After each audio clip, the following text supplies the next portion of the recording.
The only thing that will matter is your mindset. तुम लोग का स्किल टैलेंट काम नहीं आएगा अगर राइट माइंडसेट नहीं है। तुम लोग के लाइफ में बहुत सारा चैलेंजेस आएगा, it is how you deal with it. Give up नहीं करना है, always keep a positive attitude. जो भी आ रहा है तुम लोग को वो अच्छे के लिए आ रहा है, ऐसे समझो। जो भी गलत हो रहा है that is happening for good. मेरे लाइफ में भी बहुत सारा चीज गलत हुआ है। मेरा स्टार्टेड टैटूज खराब हुए, क्लाइंट का एक्सपीरियंस खराब, रिव्यू लिख रहा है, but that is something that made me stronger. Try करता हूँ कि मेरे लाइफ में और ऐसी खराब चीजें नहीं हुई। तो क्या करना है, स्टेप्स लो, प्रोसेसेस बनाओ, राइटिंग करो कि क्या चाहिए, गोल्स लिखो हेल्दी, मतलब जो अचीवेबल नहीं है ऐसे गोल्स लिखो। हम लोग बिग हैरी ऑडेशियस गोल्स बोलते हैं उसको, बी हैरी। हम लोग लिखते हैं कंपनी के लिए, लोग अपने खुद के लिए भी लिखते हैं, तो वो तुम लोगों को भी लिखना जरूरी है और उसके पीछे भागो। आज लास्ट दिन था, काफी अच्छा था, काफी एक्साइटेड थे सब लोग। मतलब लास्ट डे को लेके बहुत सारे मतलब उनके खुद के गोल्स बनाए उन्होंने कि बाहर जाके ये करेंगे वो करेंगे।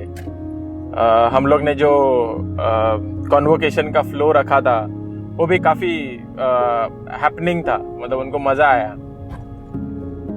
उनका वीडियो बनाया था जो ओवर स्पैन ऑफ 6 months जो उन्होंने किया था, उसका वीडियो बनाया था। वो देख के काफी मतलब कॉमेडी वीडियो था, तो उनको देख के मजा आया। मैंने उनको स्पीच दिया कि आगे जाके उनको माइंडसेट कैसे रखना है। मेंटर्स ने उनको बताया, टिप्स दिया, बेसिकली लाइफ लेसन्स बताए कि कैसे सर्वाइव करना है रियल वर्ल्ड में। जैसे दिन खत्म होने आया तो मैं घर जा रहा हूँ, बैच खत्म हो गया तो घर वालों से मिलने के लिए। एज अ स्टूडेंट कॉन्वोकेशन लेके घर पे जाना, हाँ, मतलब रिजल्ट लेके घर पे जाना, और एज अ अभी टीचर घर पे जाना, इसमें क्या डिफरेंस है? घर वाले वैसे बहुत प्राउड है पहले से। मेरे घर वाले मतलब हम लोग गांव में रहते, तो उनको इतना ज्यादा पता नहीं है कैसे मतलब बिजनेसेस काम करते हैं या टैटूइंग में एग्जैक्टली क्या होता है। पर वो जो ऑनलाइन देखते हैं एलियंस टैटू के बारे में या मेरे बारे में इंटरव्यू देख लिया कभी, या मेरे टैटू का फोटो देख लिया, या मेरे बारे में कुछ आर्टिकल पढ़ लिया उन्होंने, तो उनको बहुत प्राउड फीलिंग होता है कि मेरा बच्चा यहाँ पे काम करता है, नॉर्मल जॉब नहीं करता है कि मतलब 9 to 5 जॉब कर रहा है, एकदम बोरिंग जिंदगी। ऐसा नहीं कि हर दिन इसके लाइफ में कुछ ना कुछ नया होते रहता है, जिसमें ये हम लोग को प्राउड करता है।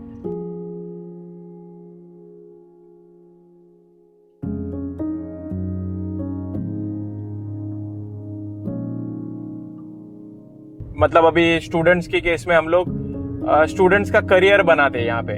सिर्फ उनको सिखा के छोड़ नहीं देते कि जाओ अभी तुम लोग तुम्हारा देख लो। उनको हम लोग करियर अपॉर्चुनिटीज देते हैं अपने साथ ज्वाइन होने का। उनका ग्रोथ का पाथ बताते हैं उनको कि यहाँ से जाके माइंडसेट कैसे रखना है, सक्सेसफुल होने के लिए क्या करना पड़ता है। तो मैं कुछ साल पहले सीखा, मैंने मेरे लाइफ में चैलेंजेस फेस किए, और वो अभी चैलेंजेस हम लोग हमारे स्टूडेंट्स के साथ शेयर करते हैं कि तुम लोग आगे कैसे बढ़ सकते हो लाइफ में। और ऐसे भी स्टूडेंट्स हैं जो हम लोग ने ट्रेन किया उनको, और रियल वर्ल्ड में मतलब अपने लेवल का काम कर रहे हैं, तो वो देख के काफी प्राउड फीलिंग होता है कि अरे अपने यहाँ से बंदा गया है। मतलब एक सेटिस्फैक्शन रहता है कि मैं सिर्फ टैटू आर्टिस्ट नहीं हूँ, मैं कंट्रीब्यूट भी कर रहा हूँ towards the tattoo industry through teaching और एम्पावरिंग द यंगर जनरेशन। हमारे पिताजी हमारे 92 साल तक जिंदा थे।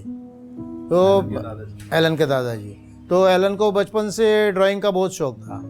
तो दादाजी के हाथ पे ऊपर ऐसा ईगल निकालता था, फिर पेट के ऊपर कुछ ना कुछ निकालता था, पेट के ऊपर वो दादाजी पूरा दिन वो बने ऐसा ही ऊपर रखते थे कि मेरा नातू ने निकाला है, वो देख सबको दिखाते थे। ऐसा एलन को बचपन से ड्राइंग का बहुत शौक। और हमारे दादा के साथ में वो पूरा दिन हंसी मजाक करते ही रहते थे। स्कूल से मस्ती का कंप्लेंट कभी आता था? नहीं, स्कूल से हमको कुछ बुलावा नहीं आया कि वो एलन मस्ती कराए, क्योंकि एलन स्कूल में पढ़ाई में भी एक्टिव था, और उनका जो पीटी का ये था वो ड्रम सेट वगैरह बजाता था। वो ड्रम सेट के लिए एलन उधर स्कूल में फेमस था। कुछ अपना 26 जनवरी या 15 अगस्त या पीटी का जो भी क्लास था उसमें ड्रम बजाने को एलन ही बजाता था। तो ये अंकल फोटो पे आते हैं, जैसे मैंने पूछा आपको, इसमें ऐसी क्या क्या मेमोरीज है जो आपको याद है? जब 3 साल का था वो, तभी मैं हमारे बाजू के लड़के को बोला कि इसको स्विमिंग सिखाओ, तो उसको एलन को लेके जाता था। वो 3 साल का था तब, ऊपर से उसको छोड़ देता था कुएं में। तभी से 3-4 साल का था तभी एलन स्विमिंग सीख गया। और ये उनके बॉडी में से स्विमिंग करके बाहर आए थे, तभी का फोटो शूट किया था उन्होंने। वो सब ओल्ड मेमोरीज करके उसका ये एल्बम बनाया। ये दो उसके बेस्ट फ्रेंड है सर? हाँ, ये तीनों बेस्ट फ्रेंड है, विकी, भूषण और ये मुकेश।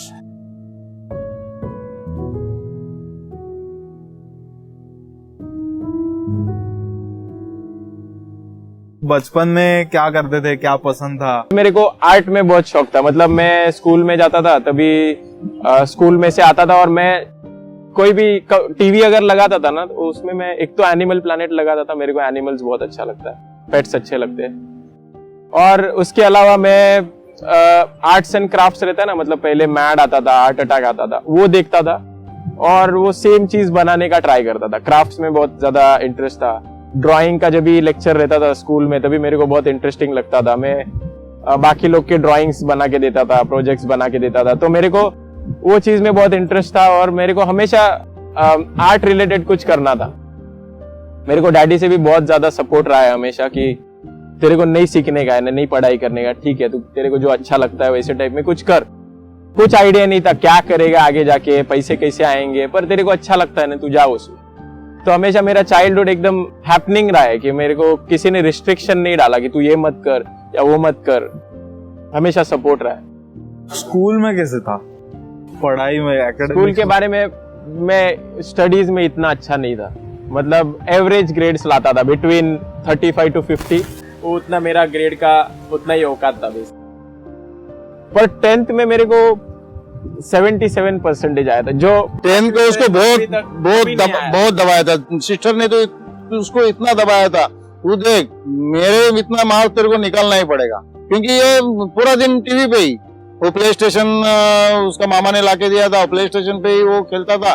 तो आई क्या वो चिल्लाती थी, तू स्टडी कभी करेगा, स्टडी कभी करेगा, तू टेंशन मत ले, तेरे को कितना % मांगता है, 75 के ऊपर मांगता है ना, तेरे को 75 के ऊपर लाके दूंगा, बस तू आराम कर, मेरे को भी आराम करने दे, मेरे को टीवी देखने दे, वो स्टडी हो जाएगा। मैं भी बोलता था यार तू काय को टेंशन लेती, वो लाएगा उतना उसका दिमाग है, उतना चलेगा, लाएगा नहीं लाएगा तो भी वो करेगा, कुछ तो भी करेगा, लेकिन करेगा वो। लेकिन उसको भी लग रहा था कि मेरा भाई भी एटलीस्ट 12वीं 12th तो करे, पढ़ना चाहिए, 12th तो करे। उसने उसके लिए उसको इतना प्रेशराइज किया था, नहीं तेरे को एडमिशन हो गया है, तू 12th तो कर, बाद में तेरे को जो भी कोर्स करने का है वो कर।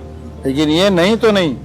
एसएससी के बाद में फिर मैंने भी बोला वो इंग्लिश मीडियम का है, आगे उसको इंग्लिश टॉकिंग में कुछ प्रॉब्लम नहीं होएगा, 12वीं करके भी क्या करेगा।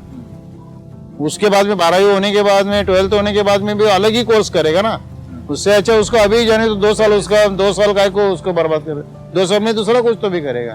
तो ऐसा करके उसने वो एनिमेशन चालू किया, उसको लाइन मिला और वो डेवलप होते गए। तो 10th के बाद फिर कैसे? 10th में तो अच्छे परसेंटेज आ गए। हाँ। तो घर वाले पापा तो आपके आप भी बोल रहे हैं कि हाँ, सबको कोई बड़े tension बांटे नहीं था, थे। तो ऐसा कुछ नहीं था कि साइंस ही लेना है, ऐसा तो मुझे नहीं लग रहा है कि ऐसा कुछ होता है। Exactly. तो कैसे डिसाइड किया कि क्या करना है क्या नहीं करना है? वैसे मुझे ऐसा लगता है कि वही सबसे डिफिकल्ट डिसीजन रहता है और उसके लिए लोगों ने ज्यादा टाइम डालना चाहिए। क्योंकि मैंने जब भी 10th पास किया था, एसएससी पास किया, तभी मुझे कुछ भी आइडिया नहीं था क्या करना है या मेरे को खुद को क्या अच्छा लगता है। वो बहुत कम जन पूछ रहे थे। मेरे फैमिली मेंबर्स मेरे को सपोर्ट कर रहे थे कि तेरे को क्या चाहिए। मेरे को तो कुछ भी आइडिया नहीं क्या चाहिए। कोई बोल रहा है होटल मैनेजमेंट कर, सब ठीक है, कर लेते। होटल मैनेजमेंट के लिए कोई बोल pressurise रहा कर रहे है थे। साइंस ले ले, ठीक है ले लेते। कोई बोल रहा है इंजीनियरिंग कर, बोला ठीक है कर लेते। तो सब चीज के लिए ओपन था, पर किसी ने, ज्यादा लोग ने ये नहीं पूछा कि तेरे को क्या करने का है और मेरे को क्या करना है। उससे उस पे मेरे को भी भरोसा नहीं था कि इससे कुछ हो सकता है क्या।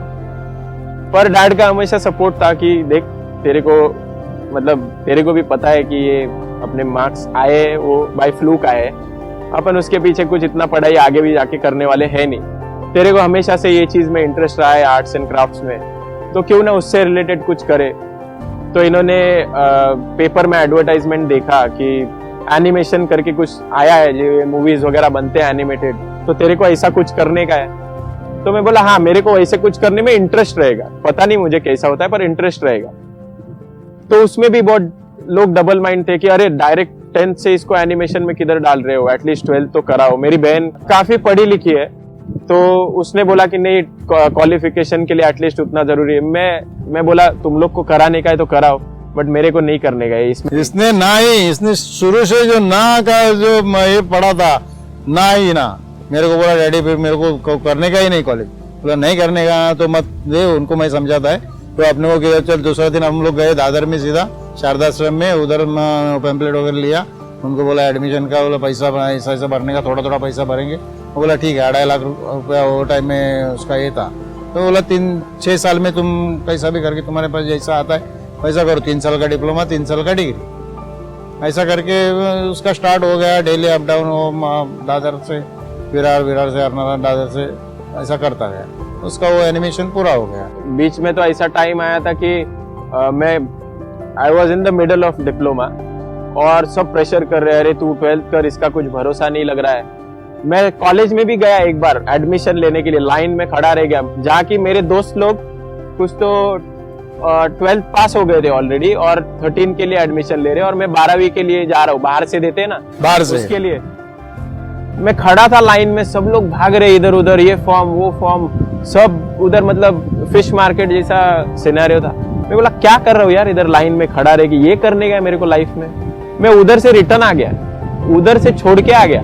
इधर आके मेरे को पता था सुनाएंगे 4 चीज की, उधर भी नहीं किया तो मैं आ गया। मैं बोला कि अरे मेरे को नहीं करने का ये सर, ये नहीं चलेगा मेरे को। मैं ज्यादा इसको प्रेशराइज नहीं करता था, मम्मी और दीदी वो ज्यादा प्रेशराइज करते थे कि लोग क्या बोलेंगे, अरे तू एटलीस्ट एसएससी खाली एसएससी हो गया, आगे जाके फिर बोलेंगे कि क्या किया है, खाली एसएससी किया है, एटलीस्ट 12th तो करना मांगता है, 12th को तो थोड़ा डिमांड है। लेकिन इसने एक कम डिसीजन लिया कि मेरे को कॉलेज करने का ही नहीं। मैं एडमिशन लिया था तो खाली पैसा नहीं भरा था। मेरे माइंड में ऐसा भी था कि जो सब लोग कर रहे हैं वो भी नहीं करना। हाँ, वो भी नहीं करने का, अब कुछ अलग ही करने। हाँ, सब लोग कर रहे, कॉलेज सब लोग कर रहे, क्या तो मैंने ऐसा किसी को देखा नहीं था कि 2 साल कॉलेज किया और वो बहुत सक्सेसफुल है। उससे भी कुछ हो नहीं रहा है तो कुछ और ट्राई करते हैं, फेल होएंगे तो क्या फिर से देख लेंगे, जो भी है life keeps on going on. तो मैं बोला ये नहीं करना है, और फिर मैंने डिसीजन लिया कि लेट्स ट्राई समथिंग एल्स। तो ये भूषण वर्सोवा में जाता था, उसका जिम का मशीनरी का ये था, तो वो जाता था, उसने इंक्वायरी किया तो उसने बोला कि अभी नया नया कुछ एलियंस टैटू स्कूल निकला है, तो उधर जाके अब इंक्वायरी करेंगे। तो ये दोनों गए, इंक्वायरी किया कि उसने एडमिशन लिया, आज वो वहाँ से सक्सेस है। वो हम सुन के हमको भी अच्छा लगता है कि चलो, क्यों हमारे जो पैरिश प्रीस्ट है, आज एलन टैटू निकालता था, लेकिन हमारे पैरिश प्रीस्ट को आज 6 साल हो गया, लेकिन उन्होंने ऐसा हमारा फैमिली के बारे में लड़की का पूछते थे, लेकिन एलन के बारे में उनको मालूम पड़ा था कि टैटू करता है। तो उनके दिमाग में ऐसा नहीं था कि ये टैटू बोलेगा, तो उनको दिमाग में लगता था कि कान में बाली, फिर ऐसा टी शर्ट, रंगी बिरंगी टी शर्ट, बाल ऐसा बढ़ेला, अब ऐसा ही कुछ उनका लड़का होगा। तो कभी वो घर पे आते थे, कभी एलन के बारे में नहीं पूछते थे। लेकिन जब भूषण ने उसका एक आधे घंटे का वीडियो उनको दिखाया इंटरव्यू का, वो देखा तो उन्होंने 5 मिनट देखा और उसको भूषण को बोला मेरे को तो सेंड कर, और आधा घंटा उन्होंने वो इंटरव्यू देखने के बाद में उसने घर पे आके हमको बोला कि एलन तुम्हारा लड़का नहीं लग रहा है, वो अलग ही दिख रहा है। मैंने जो सोचा था कि टैटू आर्टिस्ट ऐसा होता है, कान में बाली होता है, बाल लंबा होता है, फिर वो चटरी पेटरी टी शर्ट डालता है और फिर उसके पूरे बदन पे टैटू होते हैं, तभी से वो एलन, मेरे को एलन को मिलने का है, मेरे को एलन को मिलने का है।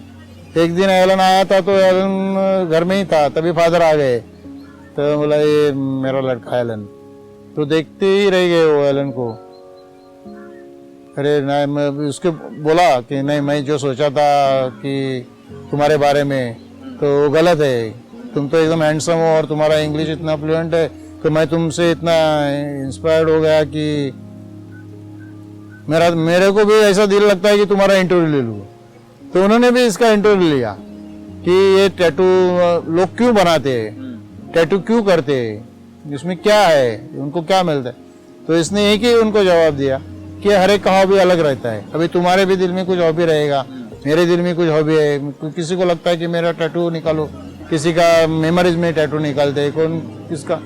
तो ये चीज एक ही चीज ऐसा है कि आदमी अपने साथ में ले जा सकता है, कि जो बदन का कपड़ा भी आदमी निकालते हैं मरने के बाद में, लेकिन ये चीज ऐसा है कि ये मरने के बाद भी आदमी साथ में लेके जा सकता है। तो फादर वो जवाब सुन के इतना ये हो गए कि मेरे को बोलने लगे सही, ये बोलते हैं प्रोफेशनल हो गया है एकदम।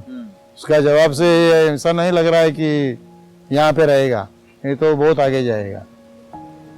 तभी से वो अभी कभी भी एलन आया था बोला नहीं अभी क्रिसमस को आया था उतना ही, अभी तो एलन आया नहीं। अभी आज भी उनको मालूम पड़ेगा कि एलन आया तो एलन को मिलने को आएंगे। तो जैसे आपने बोला उन फादर को उनके दिमाग में एज अ टैटू आर्टिस्ट का कुछ अलग ही इमेज था कि टैटू आर्टिस्ट एक टाइप का होता है, नशे करता है या जो भी है। तो एलन ने जब आपको बताया कि उसको टैटू आर्टिस्ट का करियर परस्यू करना है, तो आपके दिमाग में भी ऐसे कुछ थॉट्स होंगे या आपके रिलेटिव्स भी ऐसे कुछ बोलते होंगे कि ये सही नहीं है, तो उस चीज को आपने कैसे टैकल किया? रिलेटिव में क्या वो अभी समझो 7-8 साल पहले भी टैटू का जो इतना ये नहीं था, क्रेज नहीं था, और किसको मालूम नहीं था कि टैटू आर्टिस्ट बोलेगा तो रास्ते पे बैठा है वो अपना मेले में जो बैठते हैं टैटू निकालते हैं 10-15 रुपए लेके टैटू निकालते हैं। फिर जब एलन का टैटू का कोर्स खत्म हो गया, फिर एलन घर पे भी टैटू करने लगा, फ्रेंड्स भी आते थे घर पे टैटू बनाते, तो उसका आर्ट देख के फिर वो भी उन्होंने भी एडवर्टाइजमेंट किया कि एलन का टैटू बहुत अच्छा रहता है। बच्चे बोलते हैं कि फ्रीडम बहुत मिलना चाहिए, घर से फ्रीडम नहीं मिलता, पर पेरेंट्स के साइड से ऐसा होता है कि फ्रीडम दिया तो बच्चा हाथ से निकल जाए। तो उसका आपने कैसे बैलेंस रखा कि फ्रीडम भी दिया और कंट्रोल में भी रखा? उसका बैलेंस रखना बहुत मुश्किल हो जाता है। मेरे बचपन से हमारे डैडी ने जो डिसिप्लिन हमारे लिए रखा था वो डिसिप्लिन मेरे में आ गया कि बच्चे को कैसी परवरिश करनी चाहिए। बच्चे को दोस्त के जैसा बिहेव करना मांगता है, उसको थोड़ा प्रेशराइज भी उसको होना मांगता है, उसको लगना मांगता है कि मैं ये गलत करूंगा तो मेरा डैडी है फिर मेरे को छोड़ेगा नहीं, जितना मेरे को प्यार करता है उतना डांट भी मिलेगी। तो उसकी वजह से वो आउटलाइन पे कभी गया ही नहीं, कि उसको मन में था सोच कि मैं कुछ गलत करूंगा तो मेरे को डैडी छोड़ेंगे नहीं, क्योंकि डैडी का नेचर उसको मालूम है, अच्छे के लिए अच्छा, बुरे के लिए बुरा। जैसे आपने बताया अभी आप और आंटी दोनों ही रहते हैं घर पे, पहले तो पूरे चारों लोग थे, दीदी थी, एलन था, तो उसमें और अब में क्या डिफरेंस है? जैसे एलन जब घर से निकला, एलन ने जब डिसाइड किया कि अभी मुझे मुंबई मूव आउट करना पड़ेगा करियर के लिए, तभी क्या डिफिकल्टीज आई होंगी कुछ ऐसे कि बचपन से हमारे साथ है, ऐसे कैसे अकेला रहेगा? डिफिकल्टी बोले हमको डिफिकल्टी वैसा कुछ भी नहीं है। अभी उनका भी वो पैशन है, अभी उनको भी आगे बढ़ने का है, तो उनको भी फ्रीडम उतना देना चाहिए। नहीं तो हम बोलेंगे नहीं तू रोज घर पे ही आना मांगता है, तो उसको भी वो नहीं जमेगा कि उसका अभी इतना काम बढ़ रहा है और वो इतना बिजी रहता है। और आपको कैसे डिफिकल्टीज, मतलब आपने घर से सब हाथ में मिलता है, जैसे घर में तो माँ बाप रहते हैं, हाथ में मिलती है चीजें, फिर मुंबई मूव आउट करना पड़ता है तो खुद से सब करो, खुद से खाना बनाओ, खुद से कपड़े धो, तो वो ट्रांजिशन में कितना डिफिकल्टी आया, क्या कैसे चेंज करना पड़ा?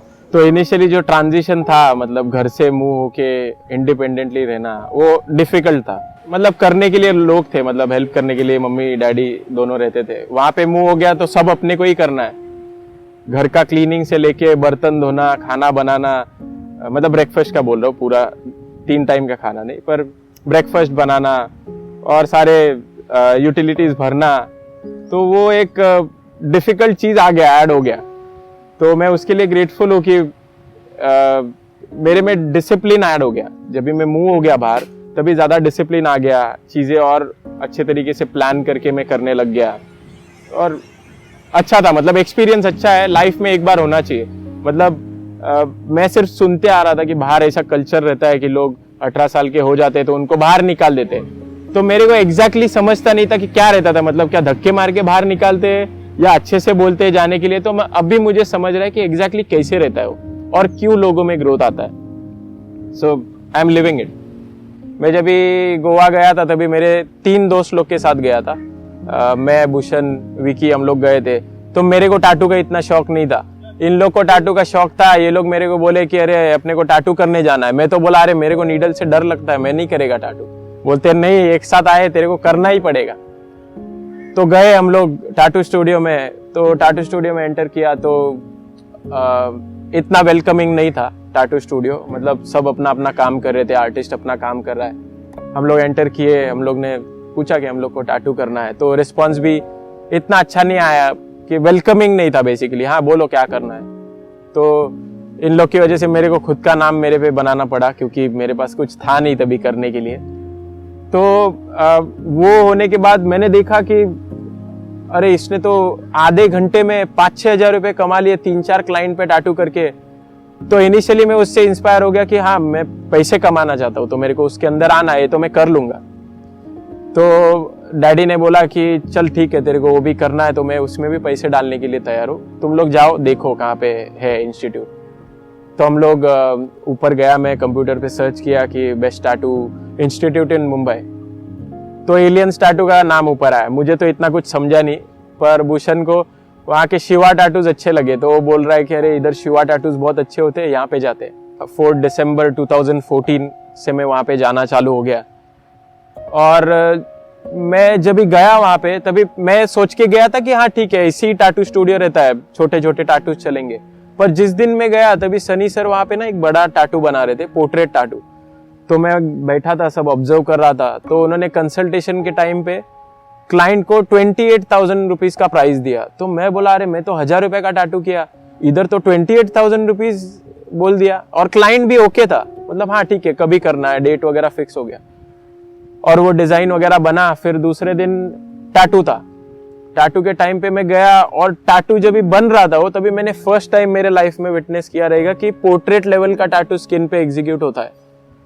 तो मैंने देखा, तो मेरा जो पहले का थॉट्स था कि मुझे पैसे कमाने के लिए टाटूइंग में आना है, वो सब निकल गया। मैं बोला अभी मेरे को ये करना है, ये कैसे होता है पोर्ट्रेट वगैरह, ये इतना लेवल का डिटेल कैसे बनाते हैं, वो मेरे को अभी सीखना है। तो तब से वो जो क्या बोलते हैं क्विक मनी वाला जो मैंने फील्ड चूज किया था, वो चेंज होके मेरा पैशन की तरफ चला गया। मेरे को खुद को इंटरेस्ट आ गया कि मेरे को ये अचीव करना है लेवल, तो उस तरफ में भागने लग गया। पैसा तो अपने आप फॉलो किया।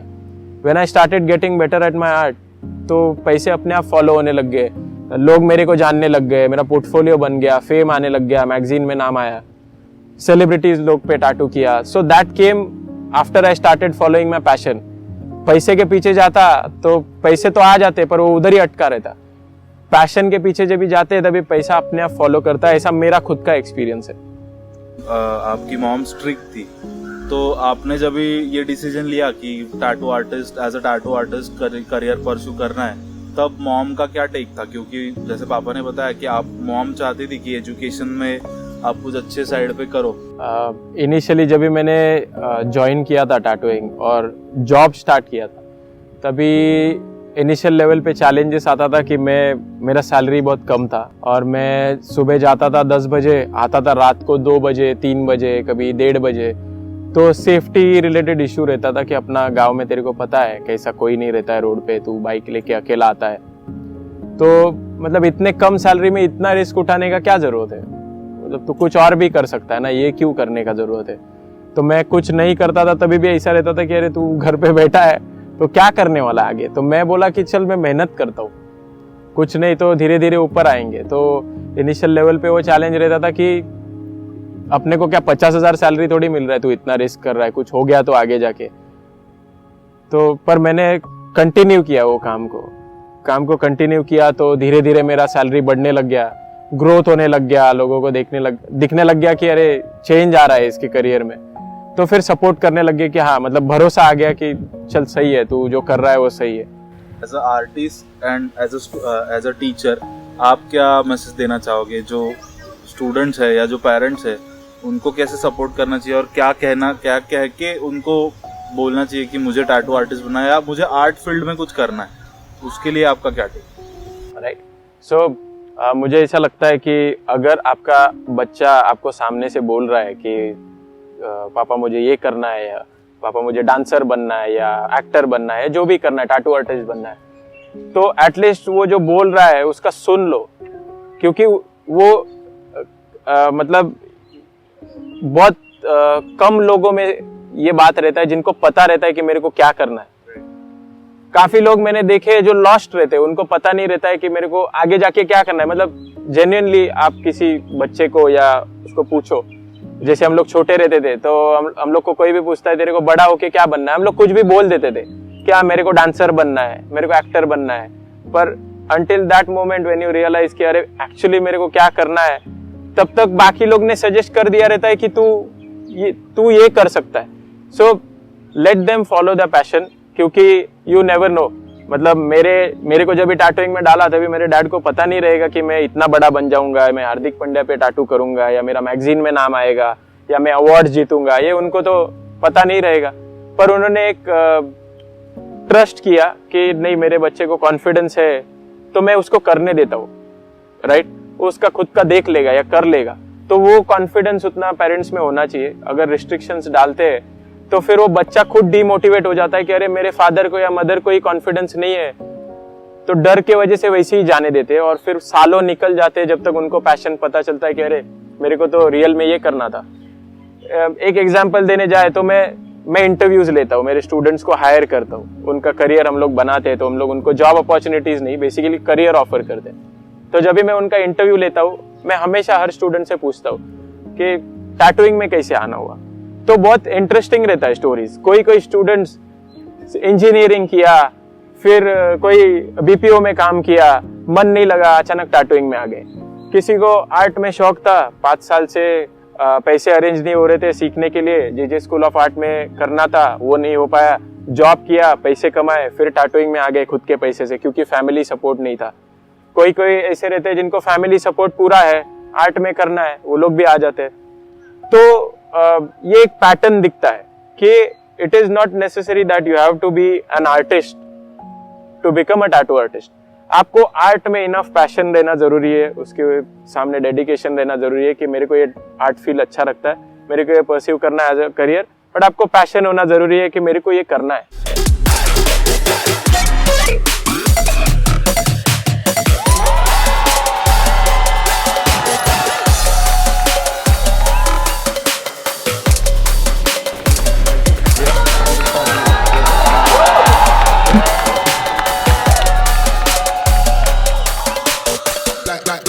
Back.